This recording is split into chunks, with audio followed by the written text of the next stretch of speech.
Good morning. An extra bonus for you this morning, no extra charge. I'm here to give you a brief report on the annual conference, which was June 11th through the 14th.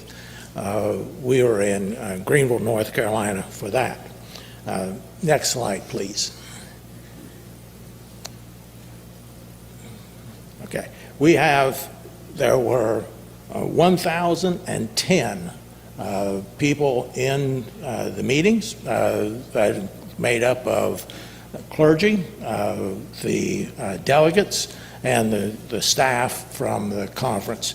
So there are 1,010 participants from 438 congregations, representing 146,551 professing members of the North Carolina Conference of the United Methodist Church.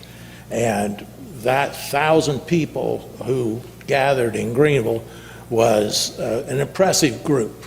We had the general sessions were well attended, as were the other special events, and it was a pleasure to be a part of that operation. Okay, next slide.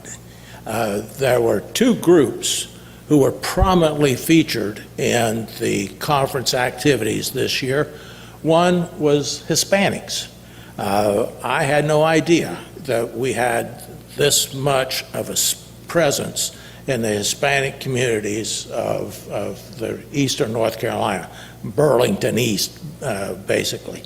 But we had Hispanics were represented in the ministries that were reported on, the congregations that were featured, the pastors who participated in the events, and the lay members in the service. We had scriptures that were read first in Spanish and then in English. We had prayers that were in Spanish and English. We had other music that was the Hispanic, Latino music, and there were participants throughout the conference showcasing the Hispanic presence in our conference. The other group that was highlighted was the youth. There was a sizable contingent of youth, and they made sure that they sat in the same general area in the convention center. That's a big room, and if you had the youth spread out throughout the whole congregation there, you wouldn't know they were there. But when you get them together down in front, they were a vibrant presence, and there were reports on their activities throughout the year, and they had a viable and visible presence in the annual conference. Next slide, please. The main business, the most prominent business of the conference this year was addressing the 4 constitutional amendments that have been proposed. The amendments were on the forget my check here, worldwide regionalization, so that there are 4 regions in the world: United States, Europe, Africa, and Asia.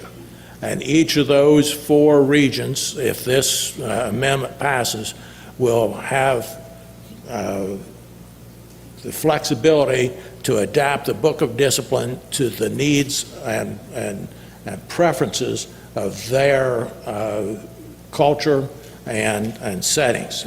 So we had world regionalization.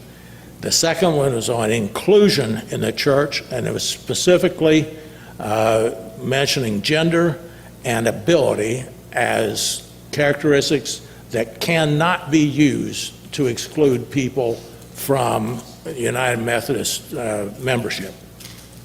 The third amendment was to codify racial injustice, or racial justice, as a defining theme of the United Methodist Church, that we do not want to be in any way a hindrance to racial justice, and we want to be supporting racial justice in all places, on all occasions, with all people. The Fourth Amendment was a pretty technical thing that really applies only to licensed local pastors in the United Methodist Church and how they can vote for representation to the General Conference, and that is really a technical issue. 4 votes were taken, 4 separate ballots. It was a ballot, not a raising the hands. Everything else done at conference is how many hands get raised for and how many hands against, not these 4 amendments. There were 4 ballots distributed. Each one is taken up. They will be counted. No results are published because what happens is those, our ballots and our votes are then combined with all the other annual conferences worldwide to have one aggregate vote. And it takes 2/3 positive majority for an amendment to be approved. So we won't know the turnout, the results of those elections, of what we did, until all the annual conferences have voted. Their votes are aggregated, and if they get 2/3 positive, then it passes. Okay. Next slide, please. Other business that is relevant to us includes the annual budget, which for the next budget has an 8.6% increase. This will mean that apportionments are going to be raised next year in the next budget, but the apportionments will average 2.5%. The increase will average 2.5%. The conference has general funds that are available, and the difference between the 2.5% and the 8.6% is made up by using the reserve funds, some of the reserve funds in the coffers. Our apportionment increase may be more than 2.5, maybe less. Just reading the tea leaves, I think ours is going to be more than 2.5, but it's not going to be 8.6. So the conference is trying to be and is practicing good stewardship of its money. Okay, next slide, please. In years past, I've reported to you and told you that during annual conference, I've experienced a strange warming of my heart. You know, John Wesley talks about how his heart was strangely warmed at the Aldersgate meeting. There have been times, well, each time I've been to the annual conference, there's been a time when I've felt just a strange warming of my feelings about being a United Methodist, about being a part of this conference, about being part of our church here. Most of the time, it's been not a well-defined source for that feeling. June of 2025, I can pinpoint the exact moment when that feeling came to me. I want you to meet my friend, my new friend, who I met Thursday afternoon, Joyce Reynolds. This is a picture of Joyce and I. Joyce is a retired pastor living in New Bern. We go to the general sessions, and the whole conference room is opened up, and it's a big room, and there is 800-900 people in there at a time, you know. I like to go to the far right side of the room, and it's close to the exits, and there sitting at the end of the row was Joyce Reynolds. She brings her own chair. And if you've ask Jim Park. Jim and I don't know whether Joseph does or not, you sit on those hard chairs, those straight back chairs for hours at a time, and they're not comfortable. Joyce brings her own chair, brings a pillow, brings a little coverlet to cover up when she gets cold, has a couple of bags, her handbags she brings.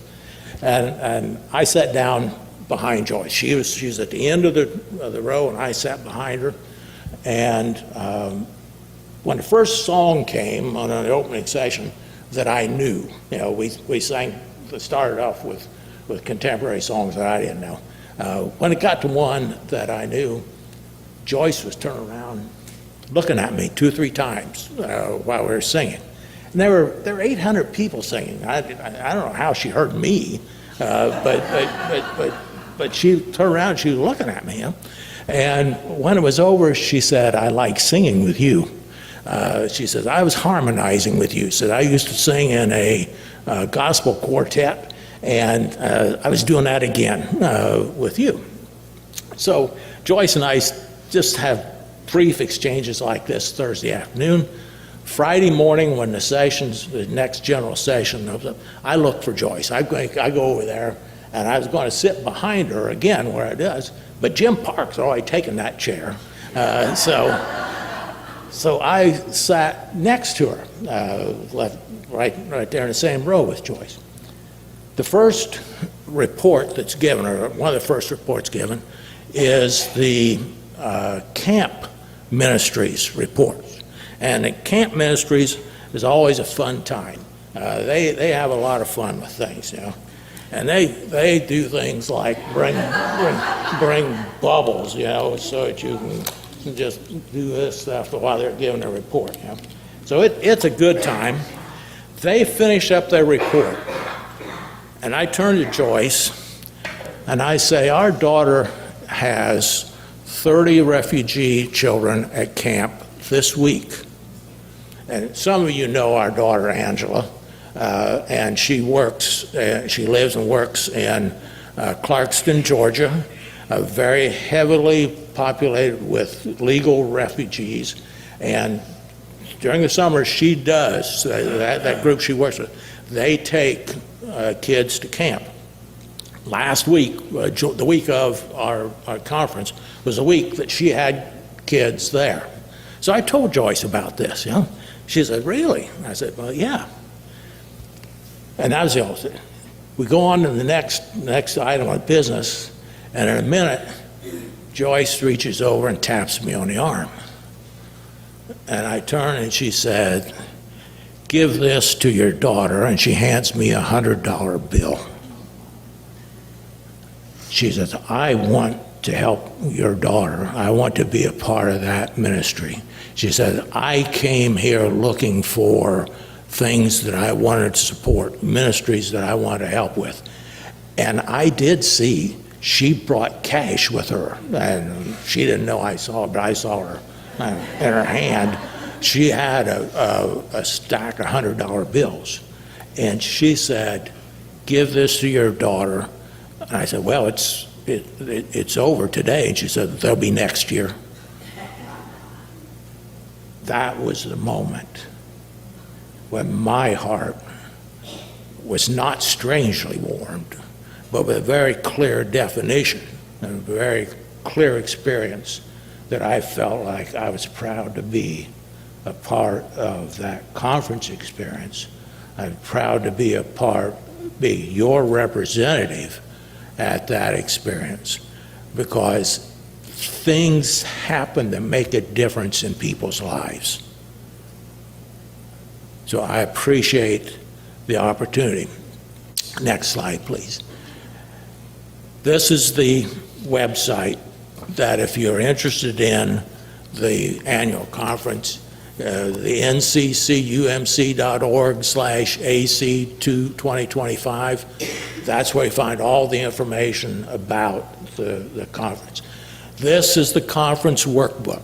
3 of us, Jim Park, Joseph, and I, have hard copies of this. It's online at that site there too. Anything you want to know about the annual report, the annual conference, here's the information, and I'd be happy to share my copy with you and encourage you to go to that website and look at there are some really interesting things that were involved in part of the conference, and it's part of what we're doing, not just here in Newport, but all around this conference, this country, and this world. Thank you for sending me as your representative.